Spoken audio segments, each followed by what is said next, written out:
Si Zaccheo. Pumasok si Jesus sa Jericho dahil doon siya dadaan papuntang Jerusalem. May isang lalaki roon na ang pangalan ay Zaccheo. Siya ay mayaman at isa sa mga pinuno ng mga maniningil ng buwis. Gusto niyang makita kung sino talaga si Jesus. Pero dahil pandak siya at marami ang tao doon, ay hindi niya ito magawa. Kaya patakbo siyang nagpauna at umakyat sa isang puno ng sikomoro upang makita si Jesus na dadaan doon. Pagdating ni Jesus sa lugar na iyon, tumingala siya at sinabi, "Zaccheo, bumaba ka agad, dahil kailangan kong tumuloy sa bahay mo ngayon."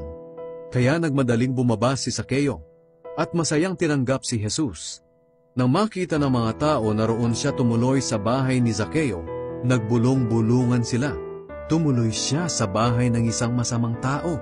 Sa loob ng bahay niya ay tumayo si Zaccheo at sinabi, "Panginoon, ibibigay ko po sa mga mahihirap ang kalahati ng kayamanan ko. At kung may nadaya akong sinuman, babayaran ko ng 4 na beses ang kinuha ko sa kanya."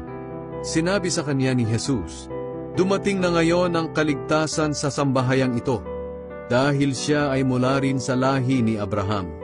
Sapagkat ako na anak ng tao ay naparito upang hanapin at iligtas ang naliligaw."